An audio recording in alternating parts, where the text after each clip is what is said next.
fazer contato com o professor do Departamento de Geografia da USP do Programa de Pós-Graduação em Ciência Ambiental, Wagner Ribeiro. Bom dia, Wagner.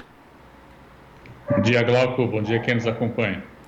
Wagner, como não podia deixar de ser, a gente precisa comentar a respeito do discurso feito pelo presidente Jair Bolsonaro ontem na abertura da Assembleia Geral da ONU, em que o assunto da preservação ambiental foi ali o tema, um dos temas principais, como era esperado, já que o Brasil está com a sua imagem arranhada justamente por conta do quanto não está cuidando do meio ambiente aqui. Como que você analisa o discurso do presidente Jair Bolsonaro em relação justamente à questão da preservação ambiental, Wagner?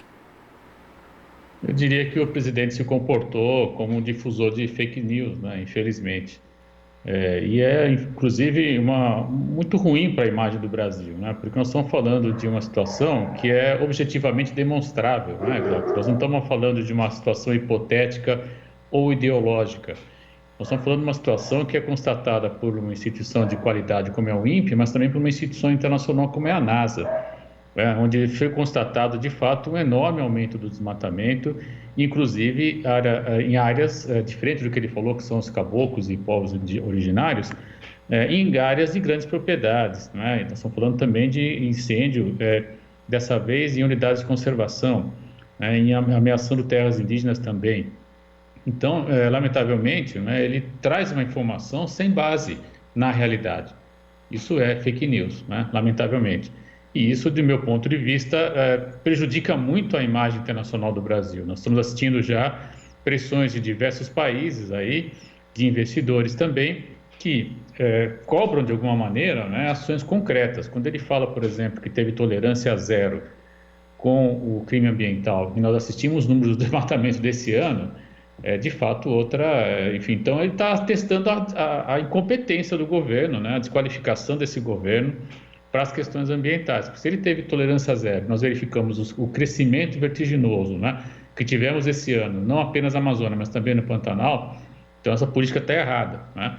Ele nos dá justamente elementos para dizer que, lamentavelmente, tudo que está sendo feito, inclusive a partir da Constituição do Conselho Nacional da Amazônia, está sendo insuficiente, não está dando certo, não está dando resultado. É preciso urgentemente mudar essa política, mudar esse tipo de ação, ou, como já tem se especulado, né, na verdade esse é o projeto de fato, né, ocupar a Amazônia, desmatar a Amazônia, tirar os povos originários de lá, para tentar expandir o que ele chamou de sustentação do mundo, né, com alimento, etc., o agronegócio, seja por meio da soja, seja por meio do gado, que nós sabemos que hoje em dia são alternativas de desenvolvimento econômico para a Amazônia muito aquém do que poderia obter em termos financeiros e econômicos com a manutenção da floresta impéria. Tem vários estudos mostrando, como eu já comentei em outras ocasiões aqui também, que a estação do Açaí, Copaíba, entre outras tantas possibilidades, hoje rende mais do que um hectare com soja ou mesmo com o gado, principalmente com o gado, que é a rentabilidade ainda mais baixa. Então, nós estamos falando, na verdade, Glauco, de um processo de incorporação das terras da Amazônia, de especulação das terras amazônicas, isso sim, né, de garantir a posse da terra, e é por isso que nós estamos assistindo, então, esse avanço vertiginoso do desmatamento na Amazônia e no Pantanal, para garantir o acesso à terra, né, e com isso expulsar quem está lá, os povos originários, quilombolas, os povos caboclos que ele dizia que ateiam fogo, né? Ateiam sim, mas em quantidade muito menor e na verdade no período seco, né? Eles começariam a atear fogo agora, vai entrar o período seco lá. Então esse fogo que nós estamos assistindo agora não é do período seco, ao contrário, né? Foi justamente ainda numa época onde esse tipo de prática não é executada na Amazônia, o que mostra mais uma vez. Insisto, contra evidências não há ideologia, né? Quando você tem constatando instituições internacionais, instituições nacionais, o aumento do fogo, do desmatamento, e ele vem falar que está controlando, então, de fato, ele, na verdade, mais uma vez, né, nos envergonha como representante de um país e veicular informações dessa ordem num fórum tão fundamental e importante como são as Nações Unidas, inclusive abrindo, né? O Brasil tradicionalmente abre a reunião com esse tipo de situação, é de fato muito ruim. E você fala dos povos originários, né, Wagner? E ontem o Conselho Indigenista Missionário, o CIMI, emitiu uma nota justamente em relação à declaração ali no discurso do presidente Jair Bolsonaro, atribuindo a índios e caboclos, segundo ele, né, as queimadas ali que devastam a região amazônica. E ali o CIMI diz que Bolsonaro criminaliza povos indígenas em discurso irreal e delirante na ONU.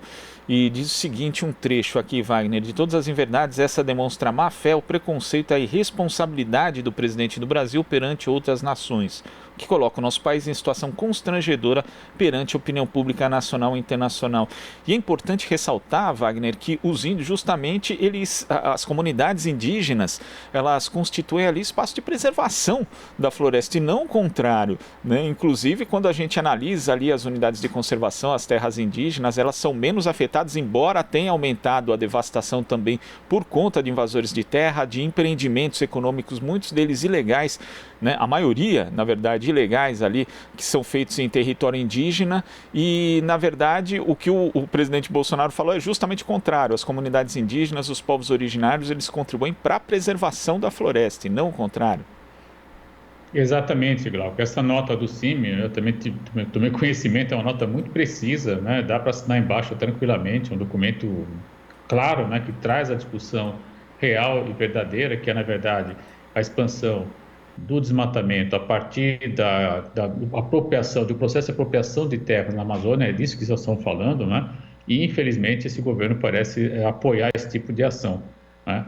E você tem razão, os estudos mostram, vários estudos, né, que a preservação, a conservação das áreas naturais, elas são de maior efetividade, em especial nas próprias terras indígenas. Veja, é curioso, porque eles conseguem ter uma preservação ainda melhor que as próprias unidades de conservação, onde você teria, em princípio, em algumas áreas, a intocabilidade das áreas, né? Então, de fato, as práticas aquilo que a gente chama de sociodiversidade, fundamental na Amazônia, ela tem se mostrado a grande alternativa de conservação ambiental e, ao mesmo tempo, de atividade econômica. Nós temos, na verdade, que aprender com os povos originários como eles conseguem, há tantos séculos, né, manter esse tipo de ação lá, manter a floresta em pé, prestar os serviços ambientais que o próprio agronegócio, que ele diz que alimenta o mundo, necessita, né? Se nós tivermos,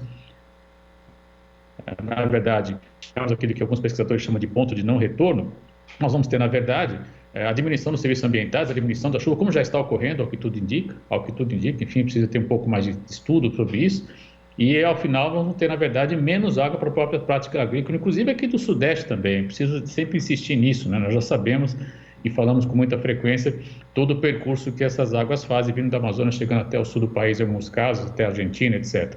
Então, de fato, nós estamos falando de um sistema complexo onde, no qual os povos originários têm um papel destacadíssimo, né? Porque eles conseguem conservar as suas áreas e, com isso, mantêm os serviços ambientais, portanto, a chuva que ocorre lá e permite que a gente tenha água aqui também. E para deixar bem evidente, né, Wagner, até para as pessoas não serem enganadas por essas fake news, quem é o grande responsável, segundo todos os dados aí que foram apurados em relação justamente ao aumento da devastação da região amazônica, do próprio Cerrado, do Pantanal também, na verdade, o responsável por isso é o agronegócio. Não há dúvida, Glauco, sem dúvida é o que nós temos assistido já de longa data, né? O processo de expansão, de incorporação das terras amazônicas, né? É clássico, né? Você tem um desmatamento com uma retirada seletiva de árvores que têm interesse econômico, depois você tem ali o desmatamento para a entrada do gado, e em seguida você vem com a soja. Mas já existem alguns pesquisadores, colegas geógrafos inclusive, que têm indicado que em algumas partes da Amazônia já está se desmatando para a introdução da soja diretamente, não está nem tendo mais essa etapa intermediária, eu diria, com a pastagem, né, para o gado. E também já está assistindo também, em alguns casos, a situação reversa, né? Você teve a degradação do solo, porque os solos amazônicos são pobres, a gente sabe disso, e com isso você, depois da soja, está entrando com o gado para poder manter algum tipo de atividade econômica. Então, tudo errado, né? Nós estamos exaurindo, na verdade, os solos amazônicos, que são pobres, com uma atividade que é absolutamente pouco rentável, né? Quando tem estudos, o professor Carlos Nobre, por exemplo, tem insistido, né, entre outros colegas também, que é preciso e necessário, né, e possível manter a floresta em pé com atividade econômica, gerando aquilo que ele está chamando de economia 4.0 na Amazônia, a partir de uma combinação entre ciência, tecnologia e a sociodiversidade amazônica e todo esse acervo natural que está posto lá. A partir daí a gente pode identificar moléculas, enfim, enzimas, né, novos materiais, novos fármacos, enfim, novas fontes de energia. Isso não é mais ficção, Glauco, isso é possível de ser feito, nós temos já a capacidade de fazer isso e dessa maneira evitar esse desmatamento, manter a floresta em pé e ter a Amazônia sustentada e sustentável, né? Sustentada pelas próprias florestas e sustentável com a atividade econômica também. Esse me parece, na verdade, o grande aspecto a ser debatido e discutir alternativas, né? Fizemos na semana passada um evento para tentar trazer essa discussão, teve uma repercussão importante, mas infelizmente isso não chega no corpo dos políticos, né? Não chega especialmente ao governo federal, que é absolutamente avesso a qualquer tipo de alternativa, senão o desmatamento e a presença do agronegócio, do que ele chama de agronegócio, porque tem alguns empresários do agronegócio que até não gostam muito de se associar a esse tipo de prática, é preciso também ressaltar isso. Agora, Wagner, ainda falando da relação da atividade humana com o meio ambiente, um estudo da Fundação SOS Mata Atlântica, lançado ontem, constatou que mudanças de comportamento da sociedade por conta da pandemia da Covid-19 acabaram reduzindo a mancha de poluição do rio Tietê. Quais os dados que você destaca desse estudo, Wagner? Glauco, esse é um documento muito importante, a SOS tem a cada ano, né, no dia do Tietê, foi justamente ontem, ela tem trazido esse relatório, e dessa vez ela constata algo muito interessante, né? Houve uma melhoria da qualidade da água em vários pontos que são monitorados, porém, houve, na verdade, um espraiamento maior da mancha, né? Ela estava na ordem de 168 quilômetros, chegou a 194 quilômetros. O que isso quer dizer? Talvez pela poluição estar mais difusa, né? Houve uma maior capacidade de transporte dos elementos poluidores, né?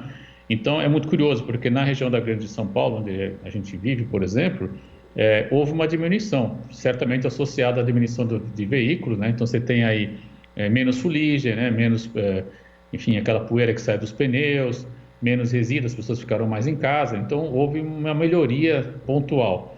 Porém, talvez porque essa diminuição ocorreu, então houve uma maior capacidade de transporte do rio e isso levou a poluição até pontos mais afastados, né? Então houve um espraiamento da mancha, mas com uma melhor qualidade ao longo do corpo rio. A boa notícia é que em nenhum momento foi encontrado da parte monitorada. Evidentemente, teve um trecho importante que acabou não sendo monitorado por conta da pandemia, mas em todo o trecho que foi monitorado, não se encontrou uma situação de péssima qualidade, o que era muito frequente no Rio Tietê. Então, isso mostra duas coisas importantes, Glauco. Primeiro, a diminuição da atividade econômica, a revisão da atividade econômica, a necessidade de revermos especialmente o deslocamento nas metrópoles, isso me parece fundamental. Eu queria, inclusive, destacar um trabalho que o Júlio Chiqueto, que é um pós-doutorando nosso no Instituto de Estudos Avançados, está fazendo, onde ele está mostrando, está fazendo um modelo, né, matemático, mostrando o quanto nós diminuiríamos de poluição se nós estivéssemos gerando emprego na periferia, diminuindo justamente a necessidade de deslocamento, né? Então, de certo modo, esse estudo já corrobora a tese que o Júlio está mostrando lá, o argumento importante do Júlio, porque nós tivemos uma redução forçada do deslocamento, especialmente transporte individual, isso já trouxe uma melhoria importantíssima na qualidade da água. Se nós fizermos isso de maneira mais organizada, certamente no curto e médio prazo podemos sim ter um rio de melhor qualidade em São Paulo, e aí pensar em alternativas de uso do rio até como meio de transporte, né? Criando, por exemplo, um transporte, imagine você da Zona Oeste à Zona Leste, ou o contrário, enfim, com barcos, né? Se você tiver um rio limpo, passa a ser até agradável, aprazível, né? Você vai ganhar, inclusive, aí, uma atração turística, como a gente vê em outras cidades do mundo, Nova York, Paris, etc. Então, de fato, esse documento é importante porque ele mostra que a redução da atividade econômica trouxe, sim, ganhos reais, concretos para a qualidade de água. Ao mesmo tempo, houve um maior espraiamento da poluição. Então, nós temos que agora atacar esse tipo de problema, né? Mas já percebemos que com menos atividade econômica, com um certo tipo de atividade econômica, na verdade, especialmente o deslocamento, é possível ter uma qualidade de água melhor, o que é bom para todos nós.